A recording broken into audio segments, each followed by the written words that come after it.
280페이지 제2장 석방 보시도록 하죠. 법 124조 석방 소장은 사면 형기 종료 권한 있는 사람의 명령에 따라서 수용자를 석방한다 해가지고 석방 사유를 세 가지로 규정하고 있다.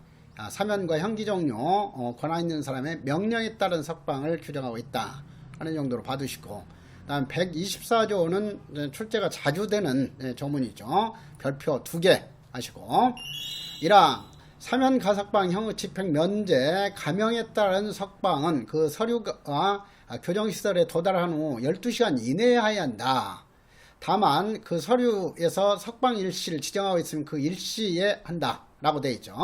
그래서 12시간이라는 그 숫자 기억을 해야 되겠고, 그리고 숫자는 워낙 신경 써가지고 확실하게 준비하는 수험생이 많기 때문에 출제자가 살며시 이제 단위를 바꾸는 함정 문제를 출제할 가능성이 많다고 그랬죠. 그래서 12시간 이후가 아니라 12시간 이내다 하는 것을 주의하도록 하고요. 그리고 형기 종료에 따른 석방은 형기 종료 다음날 해야 한다. 잘 바꾸죠. 형기 종료일에 해야 한다. 아니면 형기 종료 전날에 해야 한다. 이렇게 바꾸겠죠. 그 점 주의하고, 그리고 권한 있는 사람의 명령에 따른 석방은 서류 도달 후 5시간 이내에 해야 한다. 그래서 5시간도 6시간으로 바꾼다든가 하면은 아차하면 헷갈릴 수 있어요. 자, 그래서 그 점 주의하고, 그래서 연상기억법을 확실하게 제시했죠. 5권명은 12사관면에서 가석방됐다. 이렇게 하면 절대 헷갈리지 않을 거예요. 그래서 아라비아 숫자 5권명은 12사관면에서 가석방되었다. 확실하게 권한 있는 사람의 명령에 따른 석방은 5시간 이내이고 12시간 이내에 석방해야 할 것은 사면, 감형, 형집행 면제이다 하는 거예요.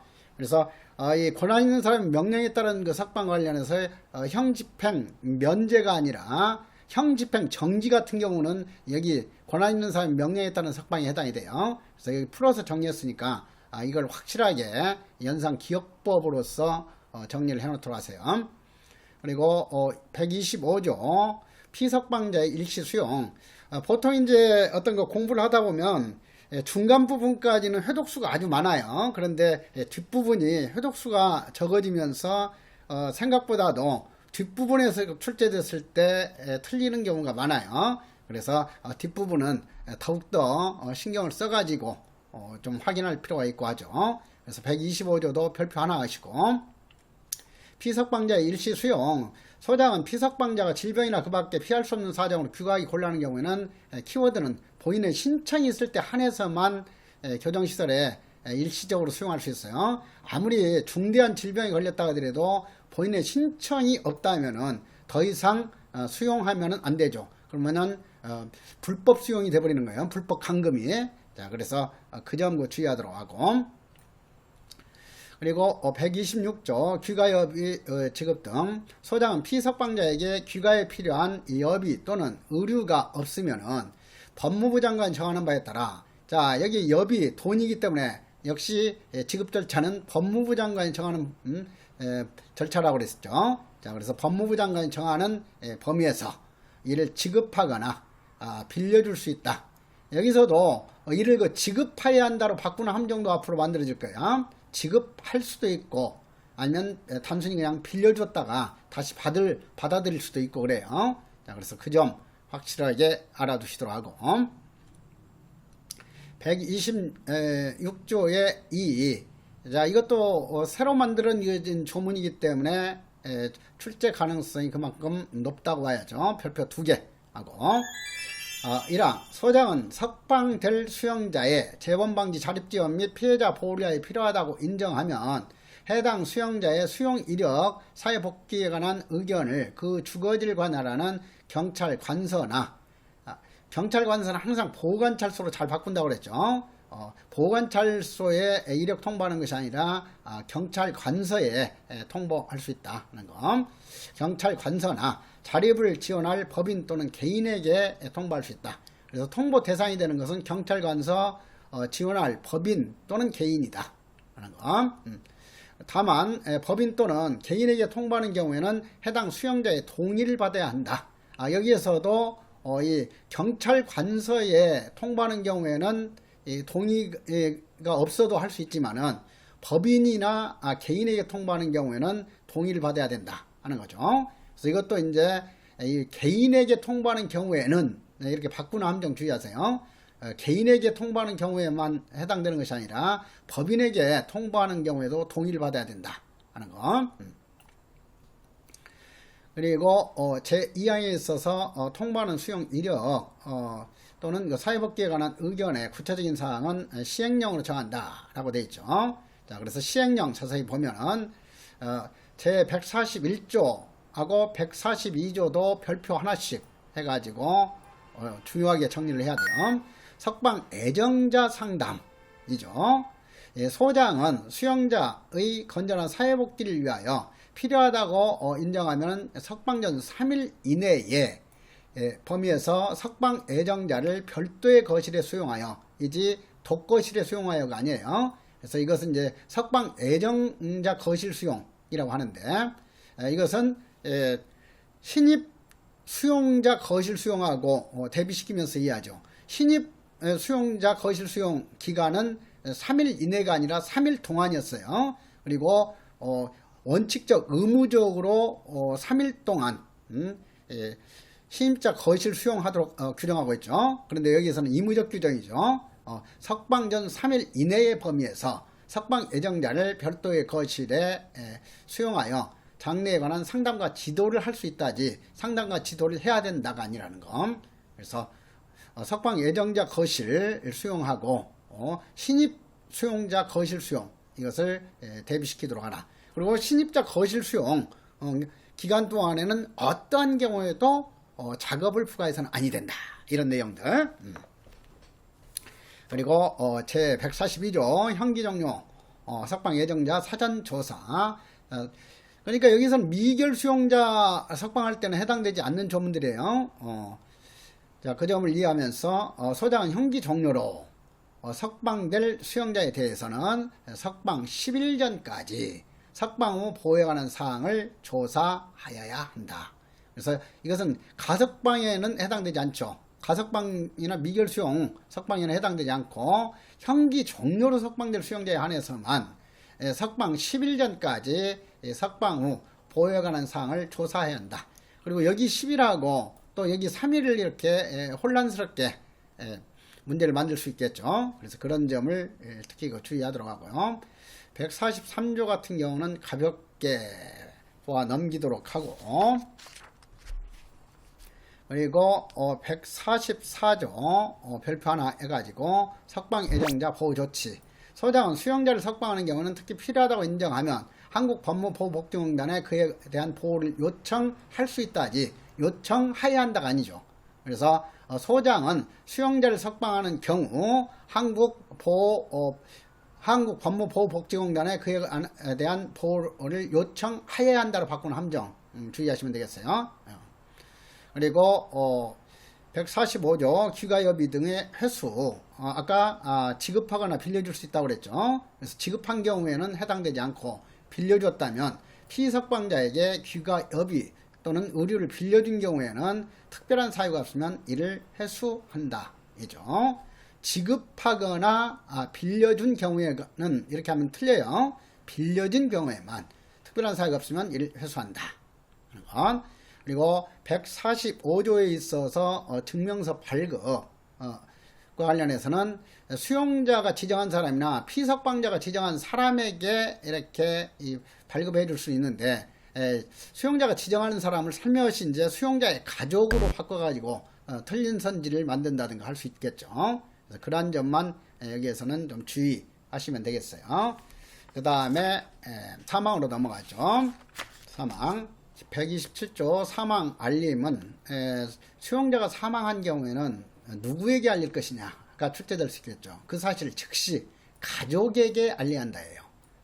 그런데 가족이 없다면은 가족이 없는 경우에는 다른 친족에게 알려야 한다죠. 그런데 이것을 살며시 이제 그 가족 또는 친족에게 알려야 한다. 이렇게 가족과 친족 알림을 동등한 사유로 이렇게 변형시켜서 출제할 수가 있겠죠. 그래서 그 점을 주의하면 되겠고 128조 시신의 인도. 이랑 소장은 사망한 수용자의 친족 또는 특별한 연고가 있는 사람이 그 시신 또는 유골의인도를 청구하는 경우에는 인도하여야 한다. 예를 들어서 사형 집행이 된 경우 시신 인도라든가 이런 상황을 생각해 보세요.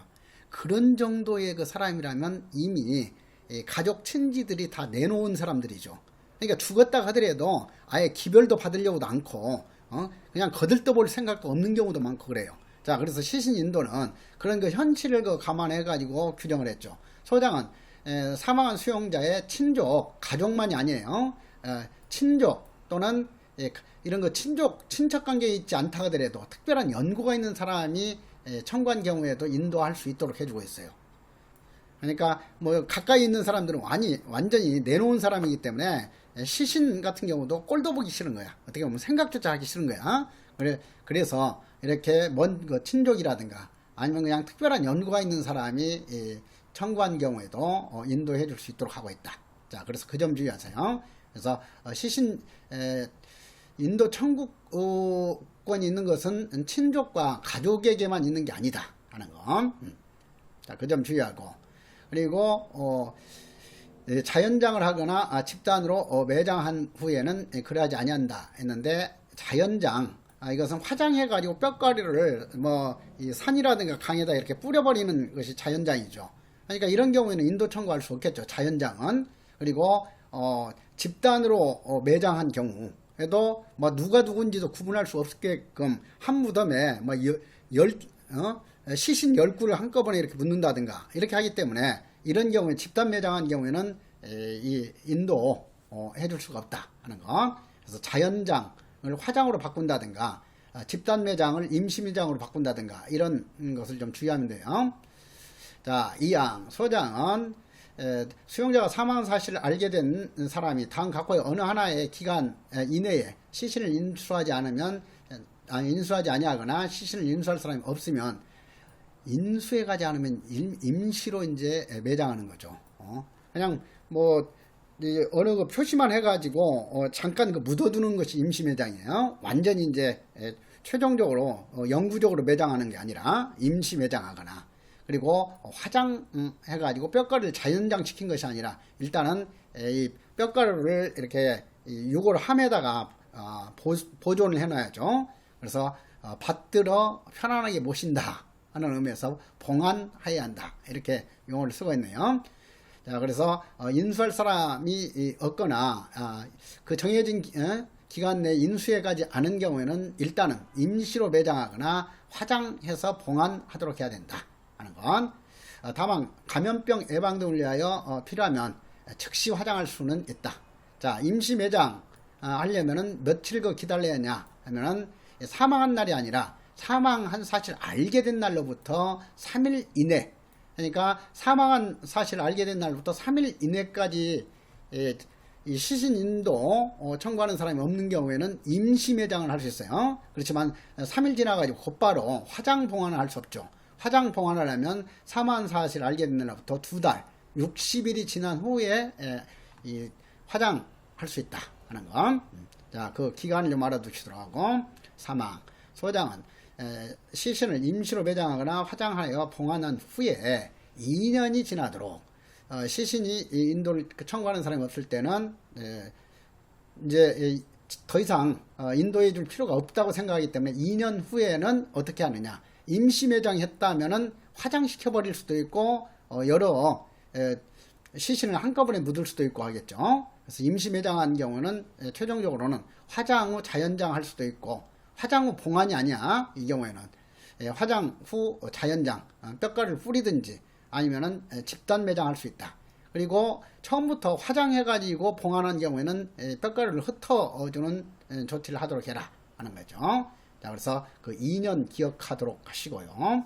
자, 2년 관련해서는 이것은 어때요? 2년 후에는 어떻게 보면은 그 시신 유골이 국가로 귀속돼 버렸다 이렇게 생각해도 돼요. 그래서 그 국가 귀속 기간 하게 되면은 보내온 물품, 전달 물품에 대해서는 6개월 경과 후 국고 귀속이고, 그리고 유류금품이나 보관품 경우에는 유류품이나 보관품의 경우에는 어때요? 1년 경과 후 국고 귀속이었죠. 그러니까 그 6개월 경과 후 국고 귀속 하고 그 다음에 1년 경과 후 국고 기속, 그리고 이런 시신이나 유골의 경우는 2년 경과 후 국고 기속이다. 이렇게 종합적으로 기억을 해 놓으시도록 하세요. 사항, 소장은 병원이나 그 밖에 연구기관. 자, 사항도 별표하세요. 별표 하나 해가지고 어떤 점을 주의해야 되느냐. 수용자의 시신을 인도를 신청하면은 본인의 유언이 있는 경우에 한해서만 인도할 수 있는 게 아니다는 거예요. 본인이 유언을 하지 않았다 하더라도 상속인의 승낙이 있으면 인도할 수 있다. 그리고 상속인의 승낙이지 가족, 친족의 승낙이 아니에요. 상속인의 승낙이다. 그래서 앞에서 그 교도자급과 관련해서도 뭐예요? 위로금과 조의금이 있는데 위로금과 작업 장려금은 본인에게만 지급할 수 있죠. 그런데 조의금은 상속인에게 지급할 수 있는 것이지 가족에게 지급할 수 있는 게 아니었어요. 그러니까 이미 죽은 뒤에는 상속권자에게만 권한이 발생될 수 있는 거예요. 자, 그래서 그 점, 상속인을 가족으로 바꾸는 함정은 전형적인 함정 패턴이에요. 그런 점을 좀 주의하도록 하고, 5항, 소장은 수용자가 사망하면 법장이 정하는 범위에서 화장, 시신도 등에 필요한 비용을 인수자에게 지급할 수 있다이지 지급해야 한다가 아니죠. 그래서 5항도 별표 하나 하시고요. 그 점 주의하도록 하세요. 그리고 시행령 146조, 소장은 수용자의 사망 사실을 알리는 경우에는 사망 일시 장소 사유도 알려야 한다. 그리고 147조, 검시는 누가 하느냐. 검사가 해야 한다라고 바꾼다든가 아니면 의무관이 해야 한다, 이렇게 바꾸는 함정 주의하세요. 소장이 검사한다는 거. 그리고 148조, 사망 등 기록에 있어서 의무관과 여기서 또 소장을 바꾸는 함정 문제 주의하면 되겠어요. 그래서 의무관이 해야 할 일은 뭐냐? 질병으로 사망한 경우에 한해서 사망장에 그 병명, 병력, 사인, 사망 일시를 기록하고 서명해야 된다. 이것이 의무관의 역할로 끝나는 거야. 질병 사망한 경우에 한해서만 의무관이 관여한다 하는 거. 자, 2항, 소장은 수용자가 자살하거나 그 밖에 변사한 경우에는 그 사실을 검사에게 통보하고, 여기서 지금 검사에게 통보해야 할 그 대상은 미결 수용자에 한정시키는 게 아니에요. 이 자유형 집행에 관한 주의 권한은 검사에게 있기 때문에 이 어떤 거 이상이 발생했을 때는 당연히 모든 수용자 전체에 대해서 검사에게 통보하는 거죠. 그래서 미결 수용자에 대한 거 통보 규정하고 헷갈려서는 안 돼요. 여기서 수용자가 사형 확정자건 수형자건 미결 수용자건 간에 자살이나 그 밖에 변사한 경우에는 검사에게 통보를 해야 된다. 그런데 미결 수용자의 경우 기소된 상태인 경우에는 법원에도 통보해야 된다 하는 거예요. 그래서 이런 거 기소된 상태인 경우에 법원에 통보해야 된다, 이 구절이 있기 때문에 이 앞구절이 미결 수용자로 한정된 걸로 착각할 수 있으니까 주의하라 하는 거예요. 그래서 그 점을 이해하고 있는지 묻는 문제로, 소장은 수용자 외의 미결 수용자가 자살이나 그 밖에 변사한 경우에는 검사에게 통보해야 한다, 이렇게 바꾸는 함정 문제를 주의하도록 하세요. 그리고 사망에 있어서 소장은 시신을 인도, 화장, 임시매장, 집단매장, 자연장 등을 한 경우는 그 사실을 사망장에 기록해야 된다. 그리고 150조에 있어서 임시매장지 표시, 소장은 시신을 임시매장한 경우, 매장하거나 봉하는 경우에는 그 사망자의 성명을 적은 표지만 비치하면 되는 거죠. 그렇지 묘비까지 세울 필요는 없어요. 영구매장이 아니니까. 그리고 이 소장은 시신 또는 그 유골을 집단 매장한 경우에는 집단 매장된 사람의 그 가족관계 등록 기준지, 성명, 사망일시 등을 매장부에 기록하고, 사망장에 기록하는 게 아니죠. 이것은 매장부에 기록하고 그 장소에 묘비를 세워야 된다. 그래서 1항과 2항이 헷갈리지 않을 정도로만 구분해서 알아두시도록 하세요.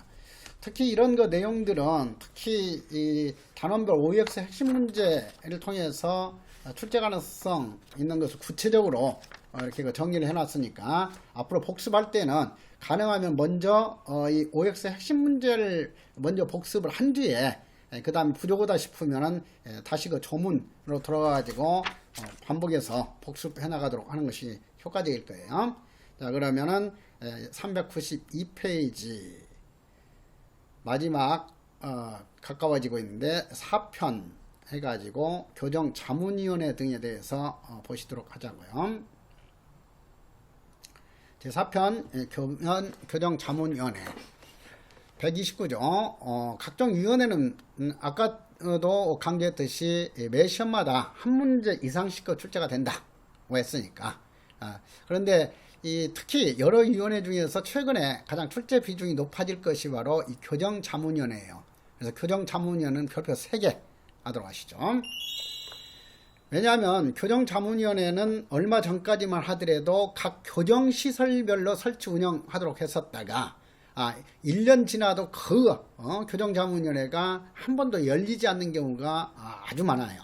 그래서 좀 이 교정자문위원회를 활성화시키기 위해서 최근에 그 개정을 해가지고 교정자문위원회를 지방교정청별로 설치하도록 바꿨어요. 자, 그래서 최근에 개정된 내용이고 하기 때문에 그만큼 다른 그 위원회들보다도 출제 비중이 높다 하는 거죠. 교정자문위원회 1항. 자, 수용자의 관리, 교정교화 등 사무에 관한 지방교정청장의 자문에 의하였죠. 과거처럼 소장의 자문에 응하기 위해가 아니다. 그리고 교정시설에 두는 것이 아니라 지방교정청에 둔다. 그리고 이 취업지원협의회나 교정위원제도처럼 둘 수 있다가 아니죠. 의무적 규정이 아니에요. 당연히 교정자문위원회는 필수적으로 둔다죠. 그리고 과거에 교정시설별로 설치 운영될 때는 5명 이상 7명 이하였어요. 그렇지만은 지방교정청에 설치 운영되면서부터는 위원회는 10명 이상 15명 이하의 위원으로 성별을 고려하여 구성하도록 했죠. 그래서 10명 이상 15명 이하. 10명도 어디에서 본 듯한데 어디에서 봤어요? 그렇죠. 취업지원협의회죠. 그래서 이 교정자문위원회는 169페이지 그 시행규칙 145조와 146조에서 규정하고 있는 취업지원협의회 구성하고 반드시 대비시키면서 헷갈리지 않도록 정리하세요. 그래서 취업지원협의회의 내부위원은 3명 이상 5명 이하이고 외부위원은 10명 이상으로 한다 했지 15명 이하 제한은 없었어요. 그 점 헷갈리지 않도록 하고, 그 다음에 성별을 고려하여 구성하도록 하는 것은 취업지원협의회가 아니라 교정자문위원회밖에 없죠. 그리고 위원장은 위원 중에서 호선하도록 하고 있는데 이 위원장 호선하도록 하고 있는 것도 유일하게 교정자문위원회죠. 지금 취업지원협의회 같은 경우는 취업지원협의회 회장은 소장이 되며 부회장은 외부위원과 내부위원 중에서 한 명씩 두는데 외부위원에 대해서 외부위원 부회장은 호선하도록 했었어요. 그래서 거기에서도 또 호선이 나왔으니까. 그런데 지금 교정자문위원회는 내부 인사는 전혀 참여하지 못해요. 이것은 분류처우위원회하고 정반대죠. 분류처우위원회는 내부위원으로 구성하고 외부 인사는 참여할 수 없는데 교정자문위원회는 내부위원은 전혀 참여하지 못한다. 외부 인사로만 구성된다 하는 거예요. 그러니까 위원장은 그 교정자문위원들 중에서 호선하도록 해야 된다. 호선하며 위원은 교정에 관한 학식과 경험이 풍부한 외부 인사 중에서 지방교정청장의 추천을 받아서 법무부 장관이 위촉한다 하는 거. 자, 그래서 그 위촉과 관련해서도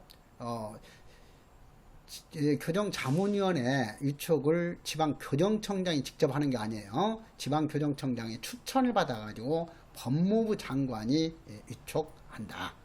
자, 취업지원협의회에 있어서도 외부위원은 소장의 추천을 받아가지고 법무부 장관이 위촉한다라고 되어 있었죠. 그래서 그 위촉을 법무부 장관이 하는 경우로서 교정자문위원회 그리고 뭐예요?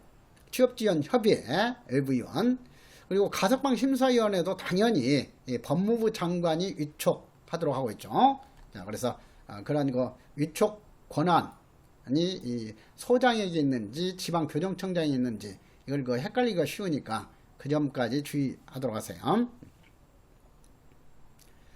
그리고 시행규칙 264 그 기능에 있어서도 특히 취업지원 협의회 그 기능 조항하고 헷갈리기가 쉬우니까 취업지원 협의회 그 기능 시행규칙 144조하고 반드시 대비시키세요. 그래서 이런 것은 시행규칙 144조와 비교 이런 식으로 딱 좀 주의 문구를 써놔가지고 복습할 때도 항상 그렇게 같이 종합적으로 연결해서 복습하도록 하세요.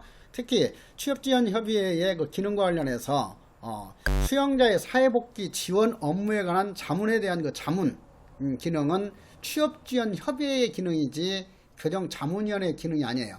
그래서 교정자문위원회 기능하고 취업지원협의회의 기능을 헷갈리도록 출제한다면은 그 부분 가지고 출제할 거예요. 수용자의 사회복귀 지원 업무에 관한 자문에 대한 자문.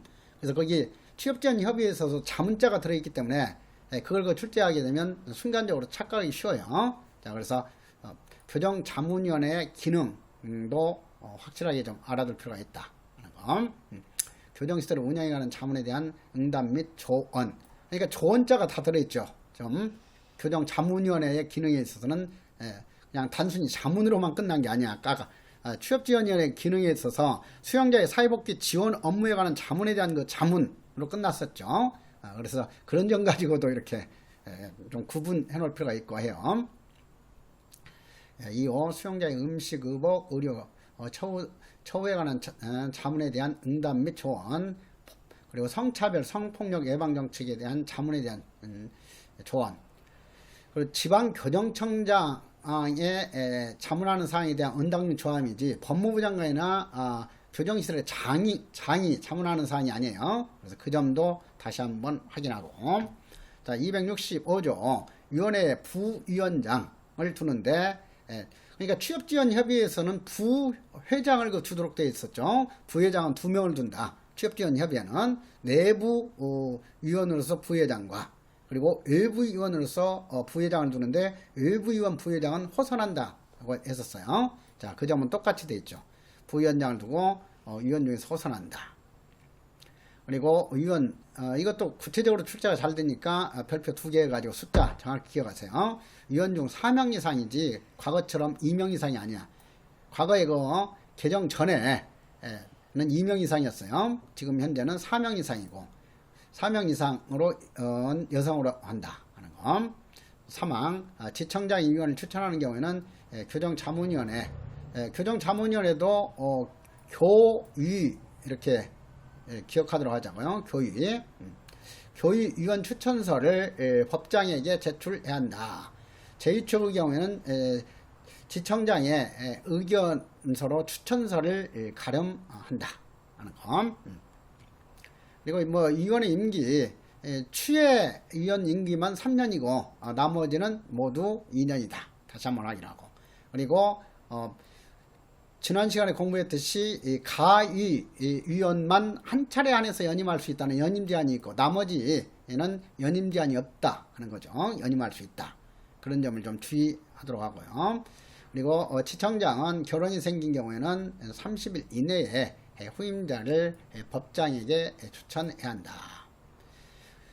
3항 결혼이 된 그 위원의 후임으로 위촉된 위원의 임기는 전임자의 임기에 남은 기간으로 한다. 다음 267조 위원장의 직무 보시죠. 1항 위원장은 위원회를 소집하고 위원회 업무를 총괄한다고. 2항이 좀 주의해서 봐야 할 내용이었죠. 위원장이 부득이한 사유로 직무를 수행할 수 없을 때에는 부위원장이 그 직무를 대행하고 부위원장도 부득이한 사유로 직무를 대행할 수 없을 때에만 지명한 의원이 직무를 대행한다. 이렇게 부위원장이나 부소장인 위원이 그 직무를 대행하도록 하고 있는 것은 뭐가 있었어요? 규심사위원회가 있었죠. 그래서 규심사위원회하고 비슷하게 규정하고 있고 나머지 분류처우위원회나 징벌 심사위원회 그리고 가석방 심사위원회의 경우에는 지정위원이 그 대행한다 했죠. 그래서 여기서 암기 문구로 했던 것이 부기치 대행이고 분진과는 지정위원이 대행한다. 이렇게 정리를 했었어요. 그래서 다시 한번 여기에서 부기치 대행이고 분진과는 지정위원이 대행한다. 이렇게 해서 확실하게 이제는 그렇게 구분해서 알아두시도록 하세요. 268조 회의, 위원회 회의는 과반수의 요청이 있거나 지청장이 필요하다고 인정하면 개최한다. 그리고 이것도 종합적으로 이미 정리 끝났죠. 항상 다시 한번 제적위원하고 출석위원 뒤바꾸는 함정 문제 주의해라 하는 거. 그리고 사망에 있어서 위원회 회의는 공개하지 아니한다. 인데 공개한다로 바꿔서 출제하면 잘 틀려요. 그래서 그 점 주의하시고요. 그래서 사망도 특히 별표 하나 해두시죠. 그리고 뭐 지켜야 할 사항, 위원회 해촉 사유에 있어서도 4가지 해촉 사유는 공통점이죠. 그리고 여기에 있어서 3호 이것만 이제 교정자문위원회 해촉 사유로만 돼 있죠. 그리고 특별한 그 해촉 사유로 징벌위원회 그 해촉 사유가 특정 종파나 특정 사상에 편향되어 징벌의 공정성을 해칠 우려가 있는 경우가 들어 있었죠. 그래서 그런 그 공통적인 해촉 사유하고 특이한 해촉 사유를 두고 있는 것을 좀 구분해서 알아둘 필요가 있겠죠. 그래서 이런 것은 이제 승진시험 같은 데서 난도 높은 문제로 해가지고 이 4개 이렇게 5개를 줘가지고 해촉 사유에 해당하는 것은 몇 개인가 이런 식으로 해서 출제할 때 헷갈릴 수 있고 그래요. 그래서 그런 점을 좀 주의하고, 그리고 271조 간사 일명을 둔다. 가석방 심사위원회에서도 간사 일명 두도록 돼 있고 했죠. 그리고 간사는 중요한 직무를 수행하기 때문에 이렇게 지방교정청의 총무과장 또는 6급 이상, 7급 이상이 아니에요. 6급 이상의 교도관으로 한다. 그러니까 간사만 교정자문위원회에 이렇게 그 업무와 관련해서 관여하는 것이지, 구성은 전적으로 외부인 사람만 구성한다 하는 거죠. 교정자문위원회. 그래서 그런 측면에서 이 간사의 특성을 좀 이해할 필요가 있어요. 다 외부인 사로만 돼 있는 교정자문위원회이기 때문에 이 내부 인사로서는 간사가 참여해가지고 업무를 좀 파악할 수 있도록 하는 근거 기준을 두고 있다 하는 거예요. 그래서 그런 점에서 이해를 하도록 하고, 당연히 교정자문위원회에 대해서도 수당을 지급할 수 있다 이죠. 그리고 교정자문위원회하고 대비시켜서 형집행법 130조 교정위원제도의 특성을 좀 알아둘 필요가 있죠. 교정위원은 어디에서 활동하는 위원회예요? 지방교정청에서 활동하는 위원이 아니죠. 교정위원은 이 교정위원은 바로 교정시설에서 활동하는 위원들이에요. 그래서 그런 점을 좀 이해하고, 수용자의 교육, 교화, 의료 그 밖에 수용자의 처우를 후원하기 위하여 교정시설에 교정위원을 둔다가 아니라 둘 수 있다죠. 그래서 취업지원 협의회와 협의회의 위원과 교정위원은 의무적이다 하는 것. 자, 그 점 주의하시고요. 그래서 그 점 강조해놨죠, 여기에. 그리고 2항 교정위원은 명예직으로 하며 소장의 추천을 받아 역시 법무부 장관이 입촉한다. 그래서 여기에다가 취회 외부위원, 가위 외부위원, 교정자문위원, 교정위원은 법장이 위촉한다. 이렇게 해가지고 종합적으로 정리를 끝내도록 하세요. 취회 외부위원, 가위 외부위원, 교정자문위원, 교정위원은 법장이 위촉한다. 이렇게 정리를 할게요. 그리고 시행령 151조 교정위원과 관련해서 교정위원을 두는 경우에는 수용자의 개선을 촉구하고 안정된 수용생활을 하게 하기 위하여 교정위원에게 수용자를 교화 상담하게 할 수는 있다 하는 거. 교정자문위원에게 교화 상담하게 할 수 있는 게 아니야. 항상 교정위원은 교정자문위원하고 이렇게 헷갈리도록 문제를 만들 거니까 그 점 주의하세요.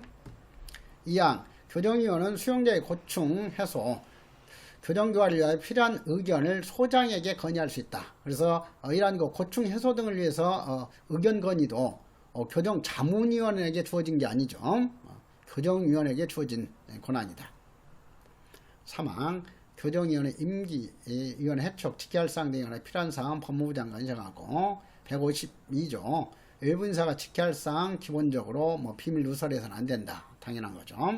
그 다음에 법 131조 기부금품의 접수, 소장은 단체 개인이 그 수용자의 교화 등을 위하여 자발적으로 기탁하는 금품을 받을 수 없다가 아니죠. 받을 수는 있다. 그런데 이걸 투명하게 사용되도록 하기 위해서 엄격한 제한 규정을 두고 있죠. 그래서 기부금품의 접수와 관련한 시행령 보시면은 기부금품을 접수하는 그 경우에는 기부한 기관 단체 개인에게 영수증 발급해야 된다.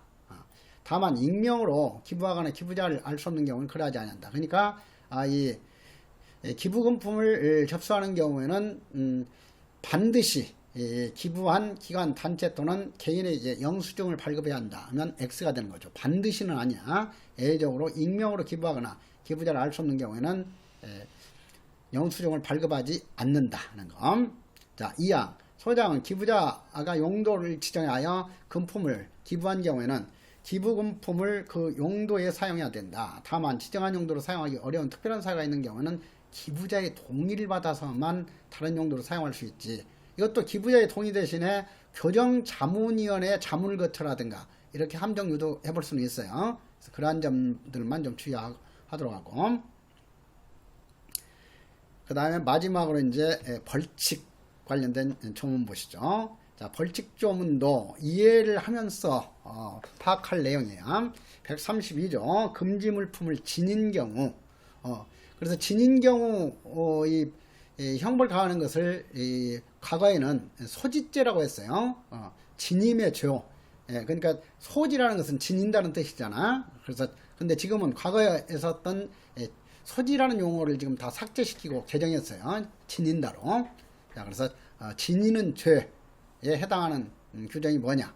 자, 수용자가 금지 물품 규정을 위반해 가지고 소장이 허가 없이 무인 비행 장치 전자통신기기를 지닌 경우, 금지 물품 중에서 유일하게 소장이 허가를 받아서 금지 물품이지만 지닐 수 있는 것이 뭐였어요? 무인 비행 장치 전자통신기기였죠. 자, 그래서 소장이 허가 없이 무인 비행 장치 전자통신기기를 지닌 경우에만 형벌을 부과하도록 규정할 수밖에 없죠. 자, 그래서 상당히 무겁게 규정하고 있어요. 2년 이하의 징역, 2천만 원 이하의 벌금에 처한다. 난도 높은 문제로 출제할 때 이런 거 법정형까지도 구분하는 문제로 출제할 수 있어요. 그래서 이것은 기억을 하도록 하세요. 2년 이하의 징역, 2천만 원 이하. 그러니까 이자죠.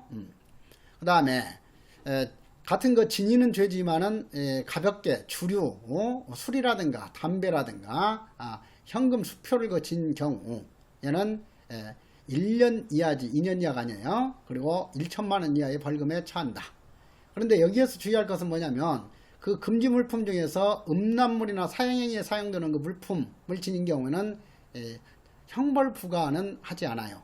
단순히 징벌 부과 사유일 뿐이야. 이 경우는 이것까지 처벌하면 너무나 과잉 처벌하는 것이 되죠. 그래서 그런 점 때문에 여기서는 그 점 주의하세요. 모든 금지 물품을 지닌 경우에 형벌이 부과되는 것이 아니다. 음란물이나 사형행위에 사용되는 물품에 대해서는 반입죄만 규정하고 있지 소지죄는 규정되어 있지 않다 하는 거. 자, 133조 금지 물품의 반입. 반입은 이제 어떤 이익을 위해서 부정하게 이렇게 교정시설로 들여보내는 거예요. 그렇기 때문에 엄격하게 처벌해야죠. 자, 소장의 허가 없이 무인비행장치 전자통신기기를 반입한 경우는 2년이 아니라 반입죄는 소지죄보다 더 무겁게 처벌하도록 하고 있죠. 3년 이하의 징역분은 3천만 원 이하의 벌금에 처한다예요. 그래서 무인비행장치 등의 반입죄는 지니는 죄, 즉 소지죄보다 가중처벌하고 있다. 그 특색 이해하도록 하고, 그리고 반입죄에 대해서는 음란물 같은 경우 사형행위에 사용되는 물품 반입죄까지도 포함이 되죠. 그래서 이런 금지 물품을 전달할 목적으로 교정시설로 반입한 사람은 들여보낸 사람은 1년 이하의 징역 또는 1천만 원 이하의 벌금에 처한다. 그래서 이 금지 물품에 대해서는 지니는 죄하고 반입죄를 똑같이 규정하고 있어요. 그렇지만은 여기 무인비행장치 등에 대해서는 반입죄에 대해서 가중처벌하도록 하고 있다 하는 거. 그리고 상습죄를 두고 있는 것은 이 브로커가 개입되는 이 금지 물품 반입이죠. 그러니까 어떤 그 직업적으로 상습적으로 이렇게 하는 경우에는 더욱더 가중처벌할 필요가 있어요. 그래서 금지 물품 반입에 한해서는 반입죄의 경우에만 상습범 가중처벌 규정을 두고 있다. 자, 그걸 이해하도록 하시고요. 그리고 134조에서 출석 의무 위반에 대해서, 그래서 저런 그 금지 물품이나 출석 의무 위반에 대해서는 그 징벌과 관련해서도 어땠어요? 바로 21일 이상 30일 이하의 금치를 처하도록 기준이 정해져 있었죠. 그래서 그런 내용들도 같이 계속 연결해 나가도록 하세요. 이렇게 형벌로서 처벌할 정도로 중대한 위반 사유이기 때문에 가장 무거운 금치를 21일 이상 이렇게 처하도록 기준을 정하고 있었다. 그렇게 설명을 했었어요. 출석 의무 위반에 대해서는 벌금형, 선택형은 없죠. 절대적 법정형으로 1년 이하의 징역만 규정하고 있다 하는 것도 특색이죠. 그리고 그래서 일시 석방을 위반하여 24시간 이내에 교정시설 또는 경찰관서에 출석하지 아니하는 행위나, 그리고 합법적으로 밖으로 나가가지고 돌아오지 않는 경우, 주유 외부 통근 등 나갔다가 돌아오지 않는 것도 이 도주와 똑같이 처벌하고 있는 거예요. 1년 이하의 징역에 처한다. 그리고 녹화 등의 금지, 새로운 벌칙 조항을 만들었죠. 녹화 등의 금지를 소장의 허가 없이 교정시설 내부 또는 외부를 위해 아니야 내부에 한해서만 처벌하도록 하겠죠. 내부를 녹화 촬영한 사람은 1년 이하의 징역 또는 1천만 원 이하의 벌금에 처한다. 그리고 미수범 처벌 규정을 두고 있는 것은 금지물품 반입과 녹화 등 금지에 한해서만 미수범 처벌 규정을 두고 있다.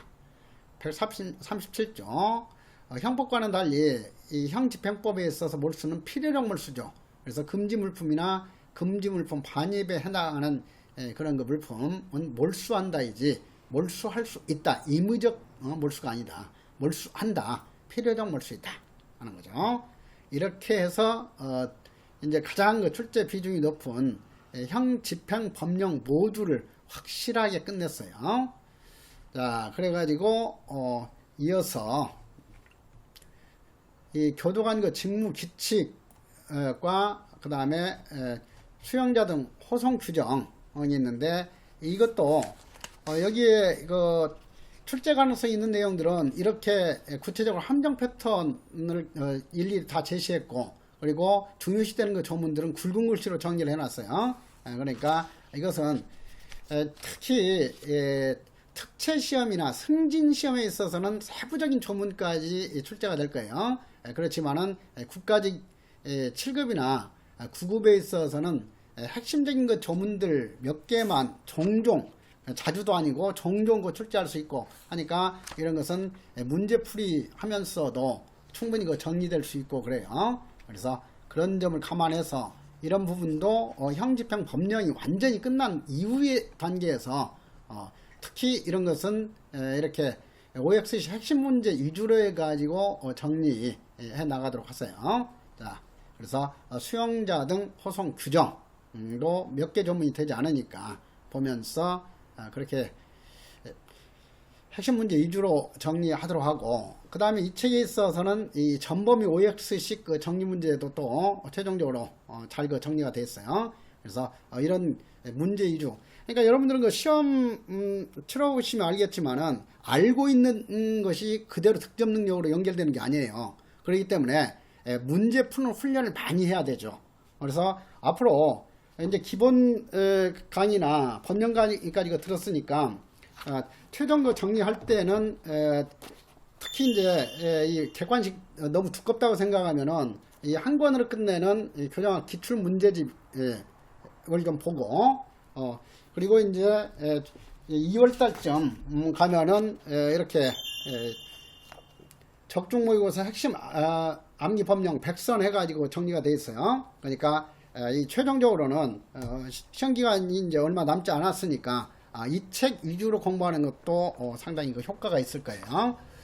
그리고 이 승진시험 보는 분들도 지금 승진시험에 있어서는 뭐 교정 실무평가 문제로만 이렇게 내년까지 출제될 텐데, 교정 그 승진시험 보는 분들도 이번에 그 승진시험 끝나고 나서 이런 그 문제집을 그 활용을 했더니 정말 효과적이었다. 그래서 이런 문제 푸는 연습도 좀 많이 해야 되니까 지침하고 판례 그리고 현행거 법령이 이렇게 혼합해서 실무 평가 문제가 만들어지고 있잖아요. 근데 이 현행 그 지침이 아니라 현행 그 법령이 한 절반 정도는 이 승진 시험에서도 출제가 돼요. 그리고 25년 7월 이후부터 이제 이 승진 시험 제도가 부활하게 되면 이론적인 내용까지도 이제 출제가 되겠죠. 그래서 그런 것들을 감안해 가지고 자기가 준비하는 그 시험의 그 특색에 맞춰서 그러니까 그 승진 시험 보는 분들은 뭐 형사정책이라든가 이론 관련 문제는 그냥 배제시키고